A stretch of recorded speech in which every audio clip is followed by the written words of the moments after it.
같은 본문으로 세 번째 하나님의 말씀 전합니다.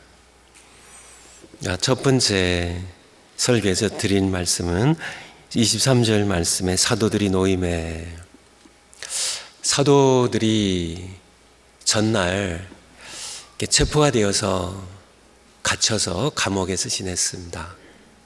그리고 이튿날 그들이 많은 협박을 받고 또 여러 가지로 참 어려움에 처했다가 이제 풀려나게 되죠. 왜냐하면 베드로와 요한에 의하여 나면서부터 걷지 못하던 사람이 완전히 치유를 받았기 때문에 이 두 사도를 협박하고 위협했던 그런 사람들도 할 말이 없었고 또 백성들도 알고 있었기 때문이죠.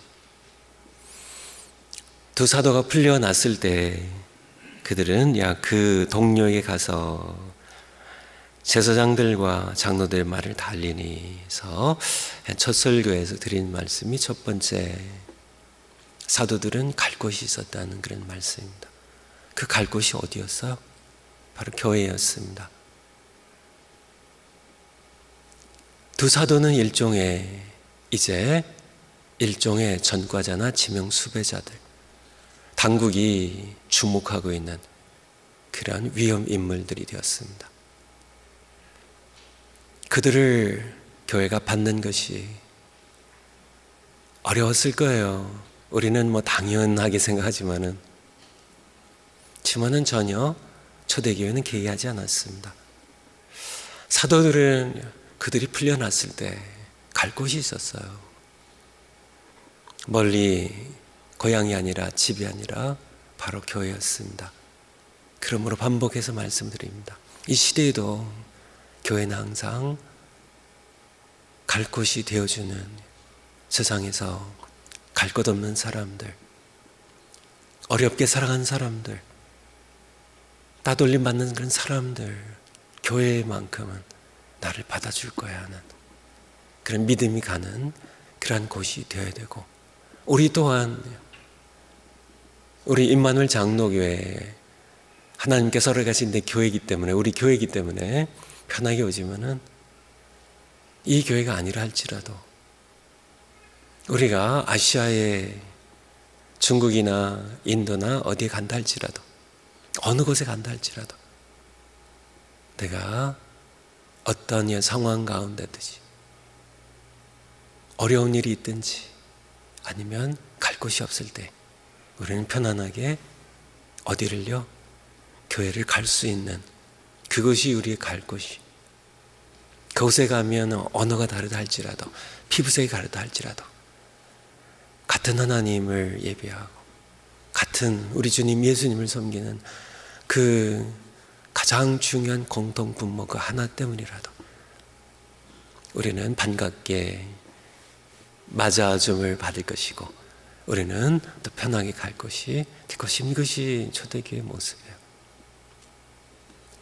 두 번째, 이 본문을 통해서 하나님께서 우리에게 주시는 말씀은 초대교회가 부딪힌 첫 문제입니다. 초대교회가 이제 세워진 이후에 첫 번째 위협이 문제에 봉착하게 됩니다. 그들은 문제가 봉착했을 때 여러 가지 계획을 세우고 궁리하다가 결국은 할 수 없이 다한 데서 기도를 한 것이 아니라 그들이 듣자마자 한 마음으로 하나님께 소리를 높여 이르되 바로 기도로 들어갔다는 얘기입니다. 제 아내와 함께 제가 결혼한 후에 신혼 때죠. 제 아내와 제가 다니던 교회, 대학을 지도하던 그 당시에 목사님이셨는지 전도사님인지 제 기억이 정확히 나지 않지만은 아마 목사님이셨을 거예요. 목사님이 저희의 신혼 살림하는 집에 신방 오셨어요. 그래서 예배를 드리고 이제 이렇게 음식을 준비했겠지. 전혀 기억은 나지 않는데 기억나는 것이 한 가지 있는데, 제가 이렇게 잠이 좀 많은 편이에요. 그래서 잠을 또 잘 자는 편입니다.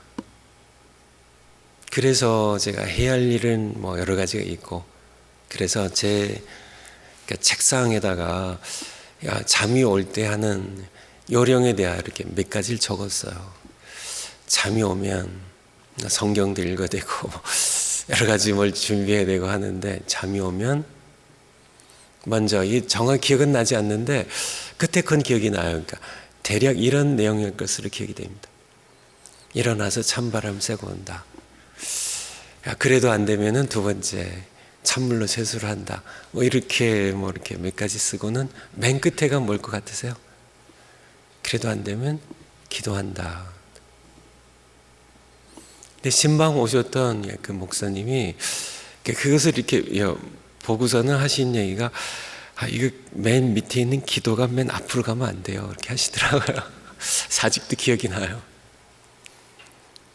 초대교회의 모습은, 그들은 기도가 가장 먼저였다는 거죠. 우리가 여러 가지 일들이 봉착할 때, 실직하거나, 병에 걸리거나, 자녀들이 속을 썩이거나, 여러 가지 일들이 부딪힐 때 많은 것들이 부딪히죠. 교회에서 이제 부설 섬기거나 목장 섬기거나 많은 일들이 있을 때 우리에게도 문제가 봉착하죠. 교회적으로도 문제가 봉착하죠. 그때 우리는 기도가 몇 번째 해결책으로 자리하고 있냐는 것이죠. 여러분은 가정적으로 어떠신가요? 이것저것 다 한번 해보고 그래도 안 되면 기도하시는지, 아니면 초대교회 성도님들은 그렇게 하지 않았다는 겁니다. 세 번째, 지난주에 말씀입니다.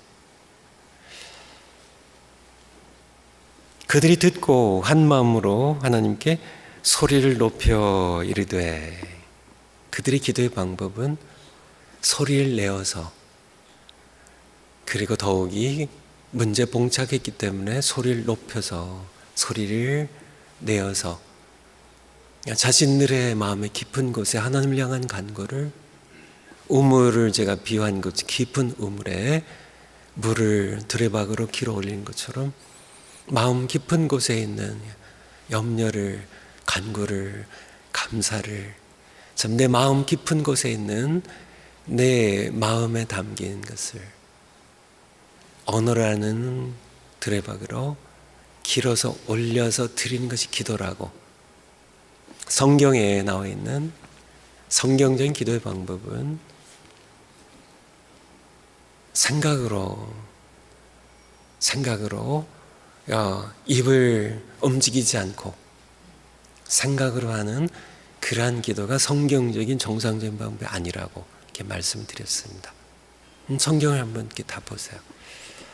예수님께서 가르쳐 주신 모든 기도들이, 예수님 실제로 하신 모든 기도들이, 성경 인물들이 아브라함부터 사도들이 이르기까지 기도는 언어로 내 마음 깊은 곳에 담겨있는 이 간구를, 아픔을, 슬픔을, 기쁨을 길어서 언어에 담아서 하나님께 드리는 것, 이것이 찬송이 생각으로만 한 것이 찬송이 될 수 없는 것처럼, 기도도 곡조는 없지만은 찬송처럼 언어에 담아서, 내 마음을 언어에 담아서 하나님께 드리는 것이라고 그렇게 말씀드렸습니다. 왜 그러면은 이렇게 묵상 기도가, 침묵 기도가 왜 이렇게 있냐? 그것은 지난 수요일도 말씀드린 것처럼 동양 종교적이에요. 그래서 이렇게 TM이라고요. Transcendental Meditation, 그게 맞나요?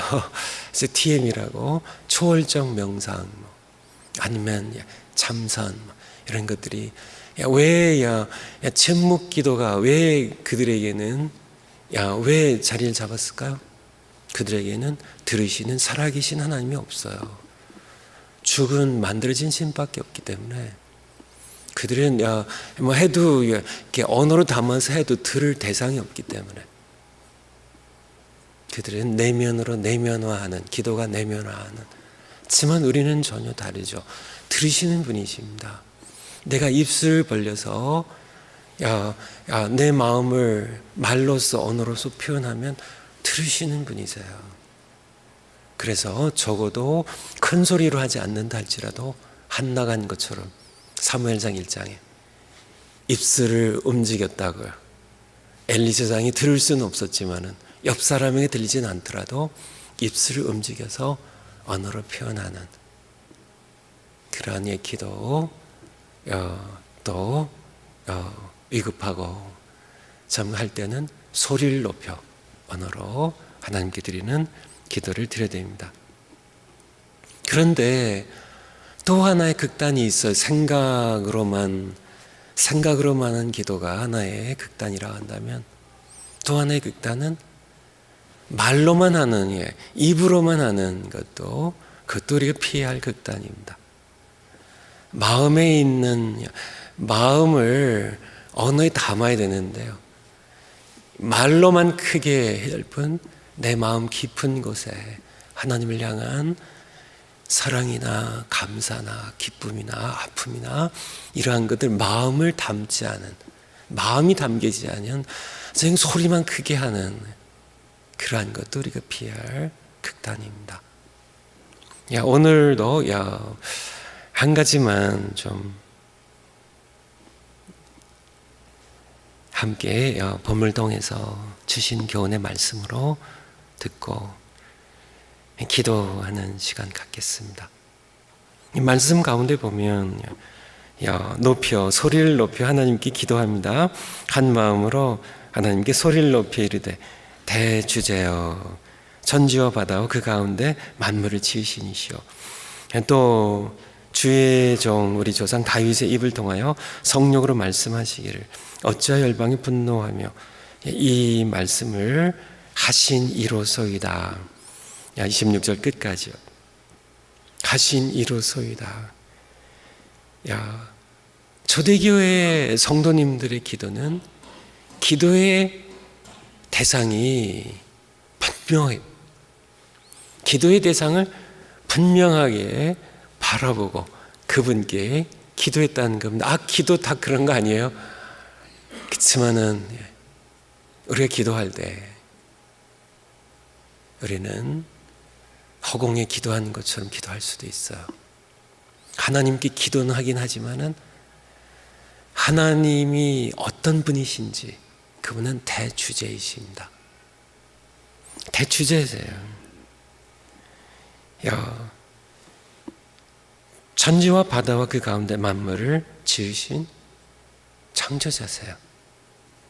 그리고 다윗을 통하여 성령으로 말씀하신 분이십니다. 어찌하여 열방이 시편의 2편에 있는 1, 2절에 있는 말씀인데요. 어찌하여 열방이 분노하며 족속들이 허사를 경영하였는고 세상의 군왕들이 나서며 관리들이 함께 모여 주와 여호와와 그의 기름 부음 받은 자 그리스도를 대적하도다 하고 말씀하신 분, 그분께 기도하고 있습니다. 지금 교회가 협박을 받고 있어요. 예수님을 십자가에 못 박아 죽였던 그런 사람들입니다. 살기 등등하여 교회를 이제 핍박하고 죽이기 위하여 교회를 향하여 그렇게 적대적으로 적대감을 갖고 있는 그런 세력이 그들 앞에 현실로 있습니다. 두 사도가 갇혔다 이튿날 풀려 나왔어요. 앞으로 이제 스데반을 죽이고요, 돌로 쳐 죽이고요, 사도 야고보를 칼로 목을 베어 죽이고요, 교회에 이제 핍박이 일어날 그런 것이 현실로 그들 앞에 있었습니다. 그들이 기도할 때 세상이 큰 위협으로 그들 앞에 서 있었지만은 막강한 그런 권력으로 사람을 죽이고 살리는, 교회를 핍박하는 거대한 세력으로 그들 앞에 거인처럼, 태산처럼 그들 앞에 있었지만 그들은 두렵지 않았습니다. 왜 그럴까요? 왜 그럴까요? 그들이 기도하는 대상은 대주제이셨기 때문입니다. 세상의 권력이 아무리 강하다 할지라도 하나님이 천지와 바다와 그 가운데 만물을, 하늘과 땅과 바다의 그 가운데 만물을 지으신 창조주 하나님께 기도하고 있었기 때문에 이미 성경을 통하여, 다윗의 입을 통하여, 성경에 성령님을 통하여 말씀하신 분, 이런 일이 벌어질 것이라고요.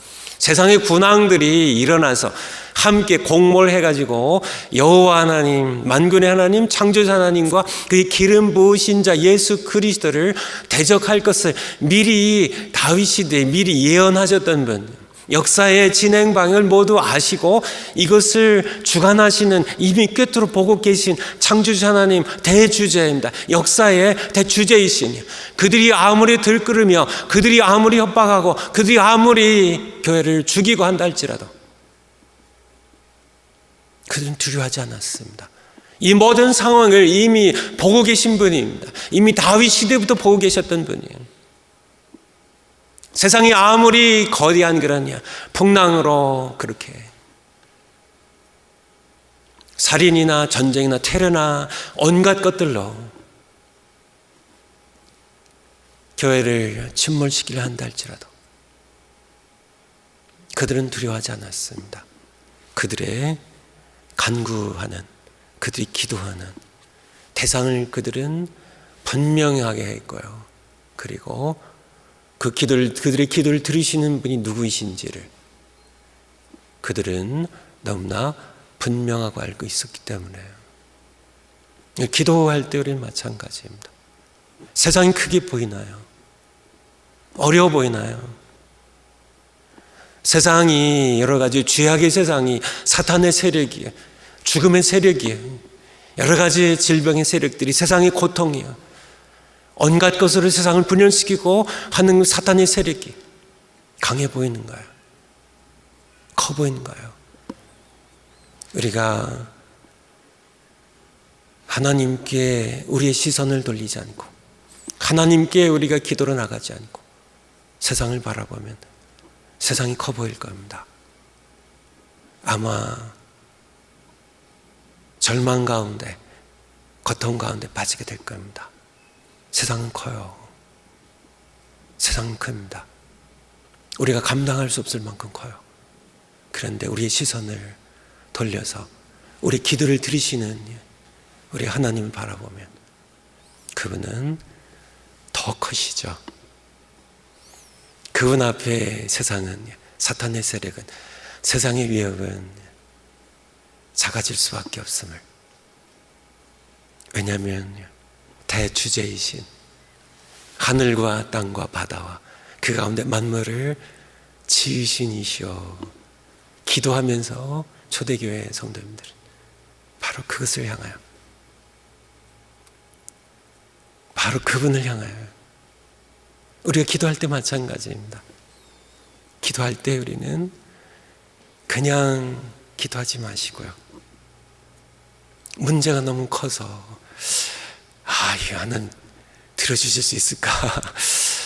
이게 문제 너무 커서 뭐 독감 정도는 모르지만 이거 암도 뭐 1, 2기가 아니라 이거 말기 4기면은 정말 이 문제를 세상이 너무 강해 보여요.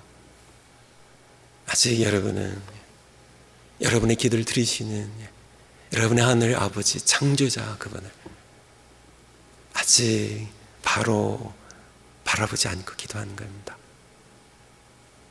우리가 기도할 텐데요. 오늘 우리 정광 집사님 파송기도도 하고 또 우리가 교회를 위하여 또 우리 자녀들을 위하여 우리가 조국과 우리 미국을 위하여 선교를 위하여 우리가 기도할 텐데 세상이 크죠. 맞아요. 커요. 맞습니다. 커요. 맞아요. 우리가 도저히 감당할 수 없을 만큼 죄의 세력은, 세상은 크고 강해요. 사탄은 교묘하고 교활하고 악하고 강합니다. 크죠, 맞어요. 하지만은 우리의 기도를 들으시는 우리 하늘 아버지는 그들과 비교할 수 없을 만큼 오직 한 분이신, 그분과 대적할 리가 없음을 사도 바울이 로마서 8장에서 이야기하고 있는 것처럼 하나님이 우리를 위하시면 누가 우리를 대적하려. 담대한 얘기죠. 하나님께서 If God is for us, 하나님께서 우리를 위하시면 Who can be against us? 누가 우리를 감히 대적하겠냐고요. 이것이 사도의 성도님들이 가졌던 그런 담대한 믿음이었습니다. 우리도 함께 기도하면서 세상은 계속 우리를 왜소하게 만들고 세상은 점점 커 보일 때, 그때 우리 시선을 돌려서 나를 구속하시고 자녀 삼으신, 내가 기도하면 들으시는 하나님 바라보며 초대교회 성도님들처럼 함께 기도하는 우리가 되었으면 합니다.